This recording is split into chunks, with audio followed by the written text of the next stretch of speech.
Ouça, povo de Deus.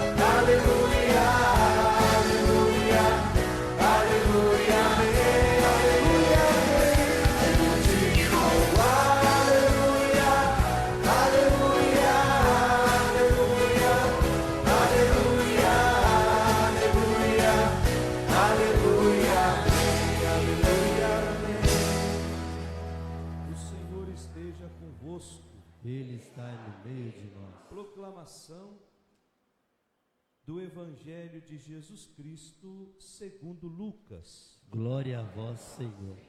Naquele tempo, um mestre da lei se levantou e, querendo pôr Jesus em dificuldade, perguntou: Mestre, que devo fazer para receber em herança a vida eterna?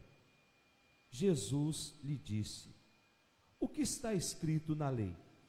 Como lês? Ele respondeu: Amarás o Senhor teu Deus de todo o teu coração e com toda a tua alma, com toda a tua força e com toda a tua inteligência, e ao próximo como a ti mesmo. Jesus lhe disse: Tu respondeste corretamente. Faze isto e viverás. Ele, porém, querendo justificar-se, disse a Jesus: E quem é o meu próximo? Jesus respondeu: Certo homem descia de Jerusalém para Jericó e caiu nas mãos de assaltantes. Estes arrancaram-lhe tudo, espancaram-no e foram embora, deixando-o quase morto. Por acaso um sacerdote estava descendo por aquele caminho. Quando viu o homem, seguiu adiante pelo outro lado. O mesmo aconteceu com um levita. Chegou ao lugar, viu o homem e seguiu adiante pelo outro lado. Mas um samaritano que estava viajando chegou perto dele, viu-o e sentiu compaixão. Aproximou-se dele e fez curativos, derramando óleo e vinho nas suas feridas. Depois colocou o homem em seu próprio animal e levou-o a uma pensão onde cuidou dele. No dia seguinte, pegou 2 moedas de prata e entregou-as ao dono da pensão, recomendando: Toma conta dele. Quando eu voltar, vou pagar o que tiver gasto a mais. E Jesus perguntou: Na tua opinião, qual dos 3 foi o próximo do homem que caiu nas mãos dos assaltantes? Ele respondeu: Aquele que usou de misericórdia para com ele. Então Jesus lhe disse: Vai e faze a mesma coisa. Palavra da salvação. Glória a vós, Senhor. Humildes, vede se alegrai-vos, o vosso coração viverá. Humildes, vede se alegrai-vos, o vosso coração viverá. Podemos sentar. Caríssimos irmãos, nós estamos meditando as leituras do domingo de número 15, 15º domingo do tempo comum. E as leituras desse final de semana vêm para nos ajudar a encontrar o caminho que nos leva à vida eterna. E a receita que as leituras nos dão, ela é muito simples: o amor a Deus e o amor ao próximo. Na medida em que eu amo o próximo, eu estreito a minha relação com Deus. E na medida em que o meu amor se estreita com Deus, eu sou capaz de vê-lo no próximo. E as leituras vão nos ajudar a refletir sobre isso. Primeira leitura, livro do Deuteronômio, o capítulo 30. O livro do Deuteronômio, gente, é um livro do Antigo Testamento. E todo o seu conteúdo é fruto de uma reflexão muito importante, com o intuito de lembrar o povo os compromissos assumidos com Deus. E nós vamos perceber uma figura, quando a gente lê o livro do Deuteronômio, o protagonista de todo o livro é Moisés. E muitos dos discursos que nós encontramos dentro do livro do Deuteronômio são atribuídos a Moisés. Portanto, é como se fosse um diário, um testamento espiritual. E esse texto que nós lemos na primeira leitura de hoje, nos alerta sobre a fidelidade para com Deus. É preciso converter-se definitivamente. E essa conversão a Deus, ela precisa ser de coração. Não pode ser uma conversão só por fora. É preciso uma conversão que brote lá de dentro do coração.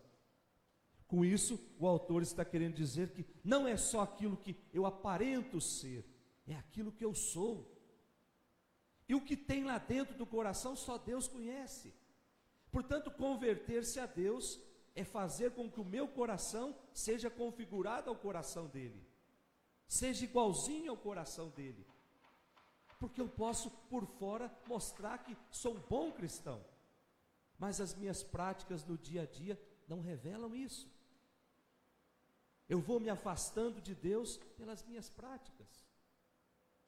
Portanto, cristão verdadeiro, cristão que ama Jesus Cristo, cristão que tem um amor incondicional por Jesus Cristo, é um cristão que preocupa primeiro com a mudança do seu coração. É o meu coração que está em jogo, não são as minhas palavras. E o meu coração, quando começa esse processo de mudança de vida, é fácil de sentir a presença de Deus lá dentro. Eu melhoro o relacionamento dentro de casa, eu melhoro o relacionamento lá no meu ambiente de trabalho. Quando a sementinha do amor de Deus vai brotando lá dentro do meu coração. Por isso, o livro do Deuteronômio está dizendo, é preciso se voltar para Deus. E quando eu me volto para Deus, eu me torno melhor. Deus nos fala. E aí nós podemos escutar a sua proposta. Depois, a nossa segunda leitura, a carta de São Paulo aos Colossenses, o capítulo 1. Nós já estudamos um trecho dessa segunda leitura esse ano, em que o padre explicava que Colosso era uma cidade lá da Ásia Menor, cuja capital era Éfeso. Colossos ficava a mais ou menos 200 quilômetros de Éfeso, como a distância daqui até Aparecida do Norte. E era uma cidade muito importante, embora essa comunidade de Colossos, ela não tenha sido fundada por São Paulo escreve uma carta para ela. É essa que nós estamos lendo hoje. E essa carta é escrita mais ou menos 65 anos depois de Cristo, porque a comunidade estava vivendo muitos exageros. Cada um que achava que era iluminado por Deus inventava uma coisa e colocava dentro da comunidade. E aí São Paulo escreve para tentar alinhar aquilo que de fato vai nos levar para o céu. E uma das coisas que estava tirando o sono e tirando o sossego de Paulo era essa mistura de culto, que começava a fazer prescrição sobre determinados hábitos alimentares, que nós podemos enxergar lá em Colossos 2, capítulo 2, versículo 16, que estava fazendo restrições sobre participar de determinadas festas, e estavam fazendo especulações sobre os anjos, Colossos 2, 18. Então a comunidade estava vivendo uma bagunça.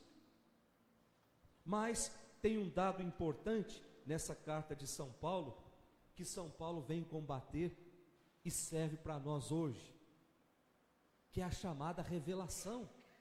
É o capítulo 2, versículo 18. E São Paulo diz assim, não está no texto hoje, aqui já é a conclusão do texto: que ninguém se dê ao prazer de revelar coisas que viu, inchando de vão orgulho a sua mente carnal.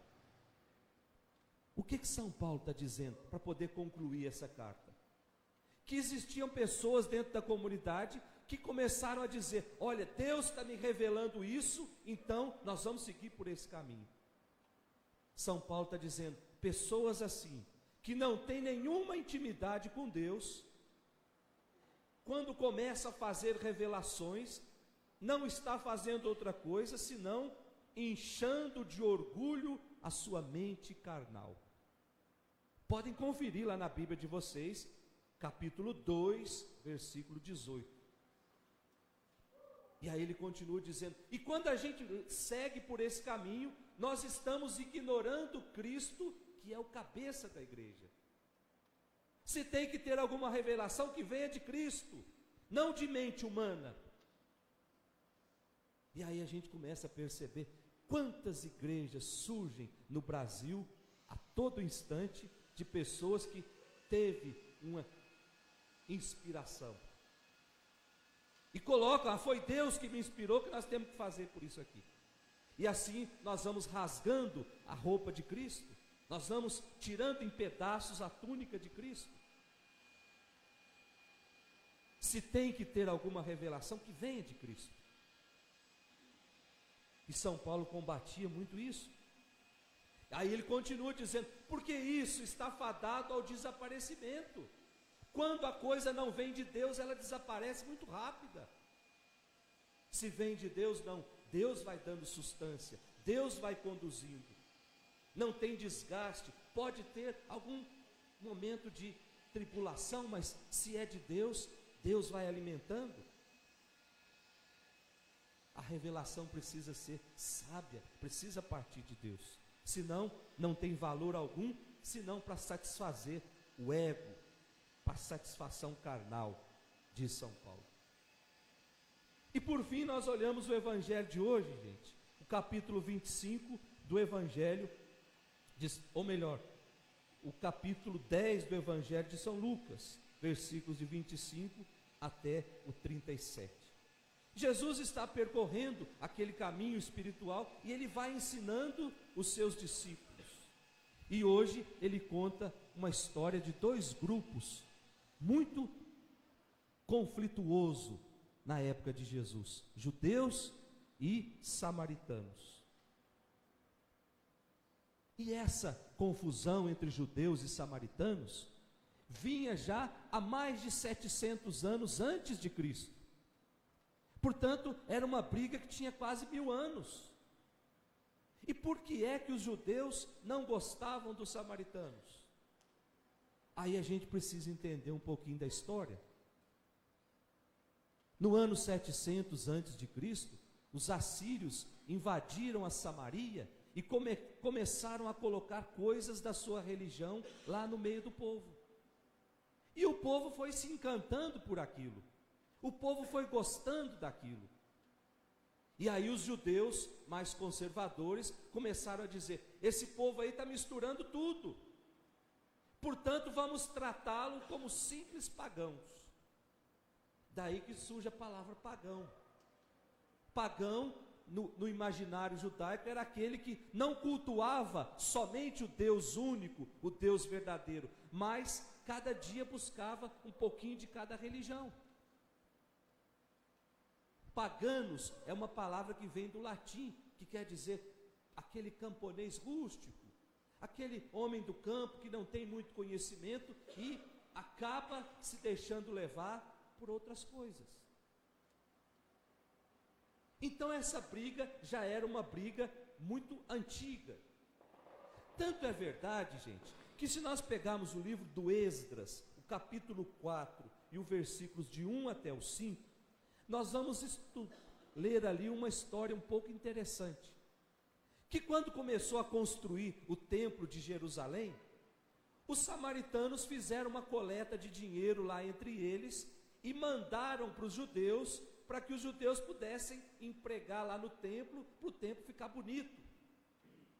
E aí os judeus, de tanta birra que tinha dos samaritanos, que pegou o dinheiro e devolveu, dizendo que não queria dinheiro sujo, dizendo que não queria dinheiro impuro. E eu dizia ontem para os ministros, e olha que para judeu devolver alguma coisa é difícil, gente.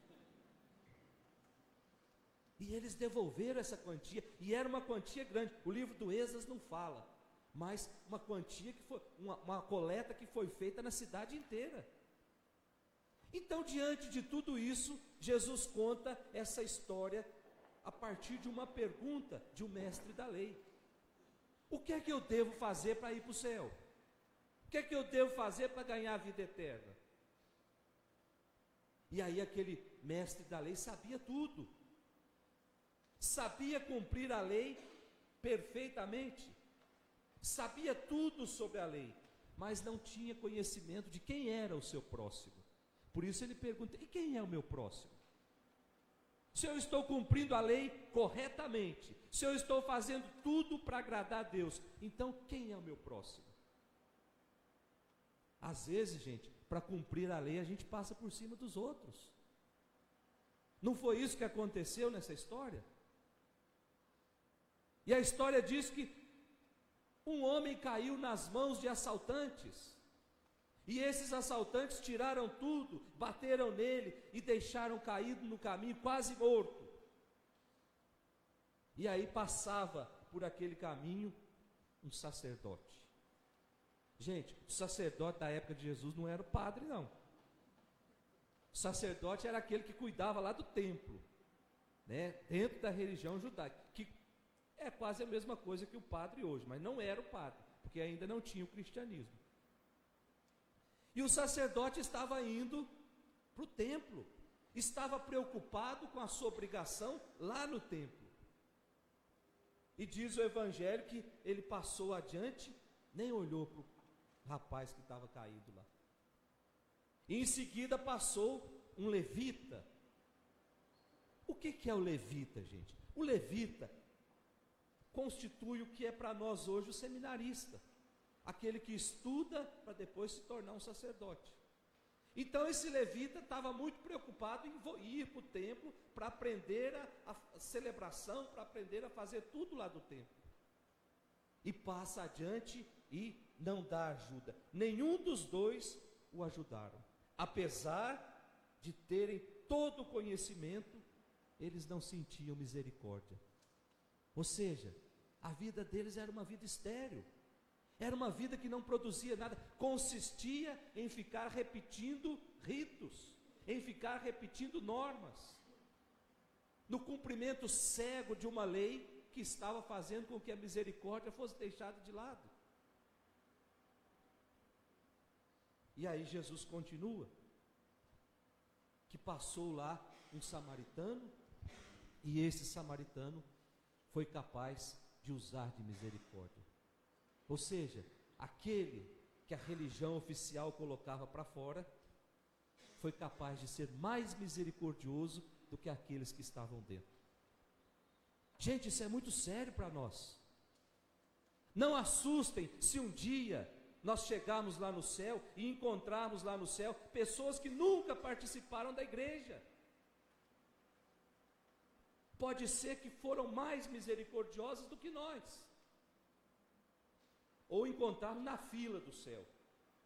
Aí eles entram e a gente não. Porque nós somente cumprimos regras. Porque nós vínhamos à missa para cumprir uma obrigação. Porque nós rezávamos o terço para cumprir uma obrigação. Mas isso não transformava a nossa vida. E se não há transformação de vida, primeira leitura. Como é que Deus vai agir na minha vida? Se é somente um cumprimento de regra, um robô faz isso, cumpre aquilo que você programa. Mas nós não somos robôs, nós somos criados à imagem e semelhança de Deus. Portanto, a nossa vida precisa refletir aquilo que Deus espera de cada um de nós nesse mundo. que sejamos homens e mulheres misericordiosos, que sejamos homens e mulheres tolerantes, que sejamos homens e mulheres que amam sem esperar absolutamente nada em troca. É assim que nós vamos construir essa civilização do amor. É assim que nós vamos construir esse mundo novo. Quando nós olharmos mais para aquele que precisa de nós do que para nós mesmos. Tinha um padre na faculdade que dizia: quando nós não olharmos para o espelho achando que o espelho é o nosso sacrário, ou seja, cultuando nós mesmos, nós precisamos fazer com que esse amor e essa misericórdia de Deus tome conta da nossa vida, e assim nós vamos ser amorosos e misericordiosos. Que Jesus nos ensine nesta Santa Missa, que o amor pelo próximo é a certeza da entrada definitiva no céu. Louvado seja nosso Senhor Jesus Cristo,